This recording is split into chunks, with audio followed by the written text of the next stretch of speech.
High.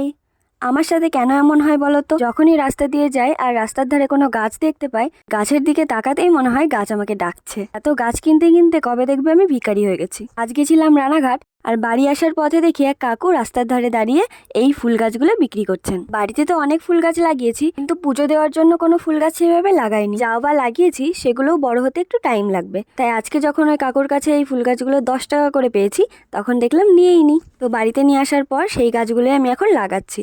যে পাশে যে পুচকে পুচকে দুটো গাছ দেখতে পাচ্ছ, এগুলো আমি ফুলের বীজ থেকে বানিয়েছি, আর এগুলোতে ফুল আসার এখনো অনেক দেরি। আরো বেশ কয়েকটা গাছ লাগিয়েছি, কিন্তু সেগুলো বড় হলে তারপর তোমাদের দেখাবো। তো এখানে তো দেখলেই একটা গাছ আমি মাটিতে বসিয়ে দিয়েছি, আর একটাও আমি মাটিতেই বসাবো, আর একটা আমি এই টবে বসাবো।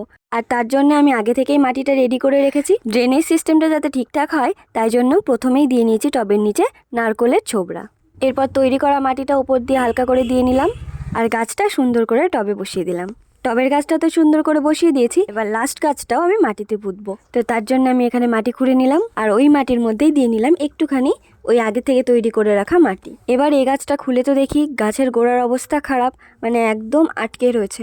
সেই জন্য একটুখানি ভেঙে নিলাম, মাটিটা আলগা করে দিলাম যাতে রুটগুলো ছড়াতে সুবিধা হয়। ব্যাস, এবার গাছটাকে মাটিতে বসিয়ে দিলাম, আর গাছের গোড়ায় দিয়ে দিলাম ঠিকঠাক করে মাটি।